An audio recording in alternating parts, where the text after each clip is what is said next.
കേരള സംസ്കൃത അധ്യാപക ഫെഡറേഷന്റെ നേതൃത്വത്തിൽ ഭാഷാവകാശ സംരക്ഷണ സദസ്സ് സംഘടിപ്പിച്ചു.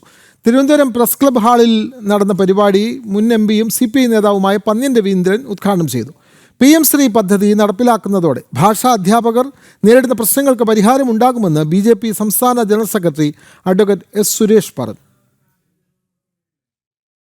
സംസ്കൃതോത്സവത്തെ ബാധിക്കുന്ന മാനുവൽ പരിഷ്കരണം പിൻവലിക്കുക, LP തലത്തിൽ സംസ്കൃതാധ്യാപക തസ്തികകൾ ആരംഭിക്കുക, ഭാഷാ അധ്യാപകരെ സീനിയോറിറ്റി ലിസ്റ്റിൽ നിന്ന് ഒഴിവാക്കിയ നടപടി പിൻവലിക്കുക തുടങ്ങി നിരവധി ആവശ്യങ്ങൾ ഉന്നയിച്ചുകൊണ്ടാണ് കേരള സംസ്കൃതാധ്യാപക ഫെഡറേഷൻ ഭാഷാവകാശ സംരക്ഷണ സദസ്സ് സംഘടിപ്പിച്ചത്. തിരുവനന്തപുരം പ്രസ് ക്ലബ് ഹാളിൽ സംഘടിപ്പിച്ച പരിപാടി മുൻ എംപിയും CPI നേതാവുമായ പന്ന്യൻ രവീന്ദ്രൻ ഉദ്ഘാടനം ചെയ്തു. ഭാരതത്തിന്റെ മഹത്തായ പാരമ്പര്യം ഉൾക്കൊള്ളുന്ന ഭാഷയാണ് സംസ്കൃതമെന്നും സംസ്കൃതാധ്യാപകർ നേരിടുന്ന പ്രതിസന്ധികൾ സർക്കാർ തലത്തിൽ എത്തിക്കാൻ ശ്രമിക്കുമെന്നും പന്ന്യൻ രവീന്ദ്രൻ പറഞ്ഞു. നിങ്ങൾ സംസ്കൃത ഭാഷ പഠിപ്പിക്കുന്ന ആളുകൾ സാധാരണ ഭാഷ പഠിപ്പിക്കുമ്പോഴില്ല സംസ്കൃതം. കുറച്ച് വർഷമുള്ളതാണ് സംസ്കൃത ഭാഷ പഠിപ്പിക്കുന്നത്.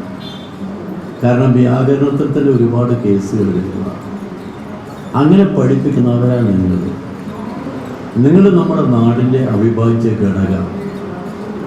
മറ്റെല്ലാ ഭാഷയെപ്പോലെ സംസ്കൃത ഭാഷയും നമ്മുടെ നാട് വാരി പുണർന്ന ഒരു നാടായി ഈ നാട്. ഇപ്പോഴും നമുക്ക് പലപ്പോഴും ആവശ്യമുണ്ട്. അപ്പോൾ ആ സംസ്കൃത ഭാഷ പഠിപ്പിക്കുന്ന അധ്യാപകന്മാർ നിങ്ങളുടെ അവകാശങ്ങൾ എന്ന് പറയുന്നത് പ്രധാന അവകാശം കലോത്സവവുമായി ബന്ധപ്പെട്ടതാണ്. മറ്റവകാശം അധ്യാപകർക്ക് പൊതുവിൽ കിട്ടുന്ന ആനുകൂല്യങ്ങളും എല്ലാം പോരാട്ടങ്ങളുണ്ട്. അതിൽ കുറച്ച് ശരിയുണ്ടെന്ന് എനിക്ക് തോന്നുന്നു നിങ്ങൾ പറയുന്നത്. എനിക്കും പൂർണ്ണമായിട്ട് നല്ലോണം അറിയില്ലല്ലോ. അറിയാത്തൊരു കാര്യം ഞാൻ കമ്മിറ്റ് ചെയ്താൽ പറ്റില്ലല്ലോ. ഒരു കാര്യം ചെയ്യും, നിങ്ങളുമായ ആ കാര്യത്തെക്കുറിച്ച് ചർച്ച ചെയ്ത് നിങ്ങൾ പറയുന്നതിൽ ന്യായമായ കാര്യങ്ങൾ അനുവദിക്കാൻ സംവിധാനം ഉണ്ടാക്കണമെന്ന് ഞാൻ ബന്ധപ്പെട്ടവരോട് ആവശ്യപ്പെടാം. സംസ്കൃതാധ്യാപകർ നേരിടുന്ന പ്രതിസന്ധി ഗൗരവമുള്ളതാണെന്ന് BJP സംസ്ഥാന ജനറൽ സെക്രട്ടറി S. സുരേഷ് പറഞ്ഞു. PM ശ്രീ പദ്ധതി നടപ്പിലാക്കുന്നതോടെ ഭാഷാധ്യാപകരുടെ പ്രതിസന്ധിക്ക് ഒരു പരിധിവരെ പരിഹാരമാകുമെന്നും S. സുരേഷ് പ്രതികരിച്ചു.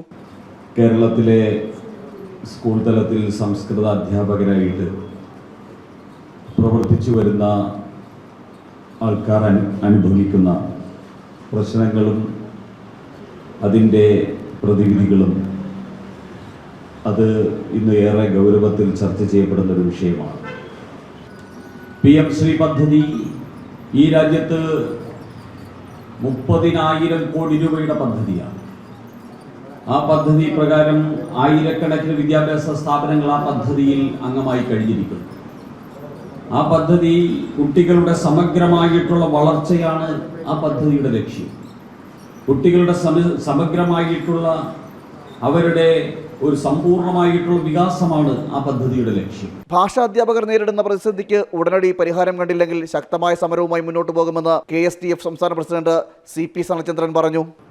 നമ്മുടെ കേരള സംസ്കൃത അധ്യാപക സംഘടന എന്ന് പറയുന്ന ഈ ഒരു സംഘടന കേരളത്തിലെ 39 അധ്യാപക സംഘടനകളോടൊപ്പം ചേർന്ന് പ്രവർത്തിക്കുന്ന സംഘടനയാണ്. സംസ്കൃത അധ്യാപകരുടെ വിഷയങ്ങൾ മാത്രമല്ല കേരള സംസ്കൃത അധ്യാപക ഫെഡറേഷൻ ഒരിക്കലും മുന്നോട്ട് വെച്ചിട്ടുള്ളത്. നമ്മളെ സംബന്ധിച്ചിടത്തോളം അധ്യാപകരുടെ പ്രശ്നങ്ങളെക്കാൾ ഏറെ എത്രയോ തവണ നമ്മുടെ സംഘടനയുടെ ആവശ്യവുമായി ശ്രീ പന്ന്യൻ രവീന്ദ്രൻ സാറിൻ്റെ മുന്നിലും അതുപോലെ തന്നെ സുരേഷ് ജിയുടെ ഒക്കെ മുന്നിൽ നമ്മൾ പോയിട്ടുണ്ട്. അതിൽ നിന്ന് അവർക്കും നമ്മുടെ സംഘടനയെക്കുറിച്ച് കൃത്യമായൊരു ധാരണയുണ്ടാവും. കുട്ടികൾക്ക് വേണ്ടി, സംസ്കൃതം പഠിക്കുന്ന കുട്ടികൾക്ക് വേണ്ടിയാണ് നമ്മൾ എന്നും സംസാരിച്ചു കൊണ്ടിരുന്നിട്ടുള്ളത്. KDSTF സംസ്ഥാന പ്രസിഡന്റ് സുരേഷ് കുമാർ അധ്യക്ഷനായ പരിപാടിയിൽ VJ Sreekumar, CP Suresh Babu, Sreeju S തുടങ്ങി നിരവധി പേർ പങ്കെടുത്തു. ജനം, തിരുവനന്തപുരം.